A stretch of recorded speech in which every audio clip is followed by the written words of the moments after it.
inna lillahi wa inna ilayhi raaji'uun inna lillahi wa inna ilayhi raaji'uun waxaan halkan tacsi tiiraanya leh uga direynaa guud ahaan anagoo ah ardayda jaamacadda Amuud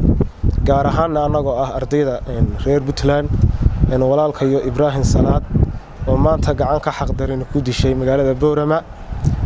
waxaan leenahay Ilaahay samir iyo iimaan hayna ka siiyo dhammaan ummadda Soomaaliyeed waxaan kana tacsida kala qaybsanaynaa waalidkii iyo familkii uu ka baxay Ibrahim oo leenahay Ilaahay samir iyo iimaan hayna ka siiyo inta ka bacdi haddii aan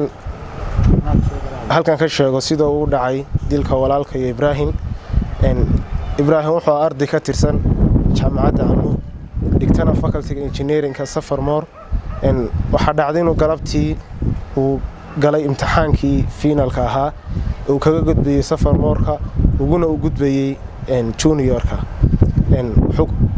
si nabad ku soo dhameystay imtixaankiisii xaafadiisa ku yimi waxa dhacday inuu telefonkiisii ama mobilkiisii smartphone-ka ahaa uu ku soo ilaaway xaafadiisa jaamacadda ku soo ilaaway ka bacdina uu damcay inuu jaamacadda dib ugu laabto kana soo qaato telefonkiisii sida daraadin halkaas ay ka dhacday inay is-afdhaafaan ciidankii joogay jaamacadda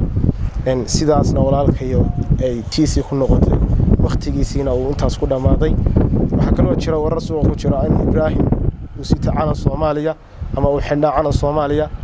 halka waxa ka cadeynaa inaanu Ibrahim wax aanan sidan wax aanan xidhnayn uu ahaa arday imtixaan soo galay imtixaan ku jirin uu ahaa hawlahaasna uusan ku jirin marka waxa nasiib daro noqotay xilli kanana soo kiciyay in walaalkayo oo meeyda warar been ah lagu laro dhimashadiisa ama tacsidiisa waxa leenahay kole kiiskada dawladda gacanta kula jirta oo aan la wadaa heer jaamacadeed iyo heer dawladba insha Allah waxaan rajaynaynaa inaan si cadaalad ah ku dhamaan doono kiisku waxaan kaloo halkan rabaa inaan fariin uga diro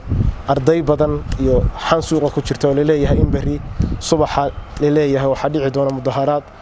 waxaan halkan uga sheegayaa dhammaan ardayda jaamacadda Amuud inaan balad loo yeeran baladana la iska fogeeyo kiiskuna meel fiican marayo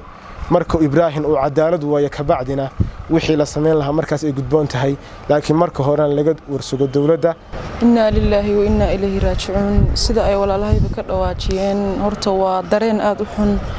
kaliya aan halkan waxaan uga dirayaa familka uu ka dhintay hooyo aabe samir iimaan Allah idinka wada siiyo kaliya kama uusan dhimin waalid ummadda Soomaaliyeed oo dhan uu ka baxay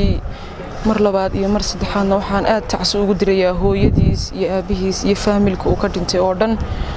samir iimaan Allah ka siiyo kitaabkiisana gacanta midig Allah ka siiyo inna lillahi wa inna ilayhi raaji'uun inna lillahi wa inna ilayhi raaji'uun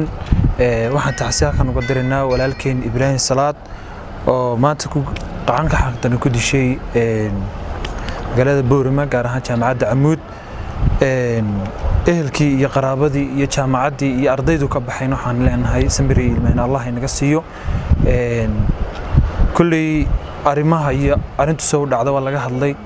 waxa jirta inuu walaalkeen maxay toolay uu jaamacadda imtixaankiisa finalka marayay ka bacdi ay uu qadartaasi ku timid uu laabtay maxay toolay inuu mobil soo qaato ardaygaasi xan ku jirto maxay toolay inuu ardaygaasi calan Soomaaliya jaamacadda dib ugu la soo laabtay ka bacdi loo dilay calanka Soomaaliya xantaasoo ay ku jirto maxay toolay magaaladana waxa leenahay waxaas inay tahay wax warar beena oo Soomaalidu ay ku shaqaysanayso waxa damir xumo ah ama xasaacadina maxay toolay saxaafadda aan ku hadlayna waxay tahay walaalkiinu meeyda in warar beena laga sheego walaalkiin qaabkaas ku dhintay mas'uuliyiinta jaamacaduna beejooga soo dhigeen wayna ka hadleen inuu ardaygaasi mobil soo laabtay qadartaas daraadeedna uu ardaygaasi ku dhintay waxaan inna lillahi wa inna raaji'uun kullu nafsin daa'iqatul maut Allah jannadii firdawsa ka waraab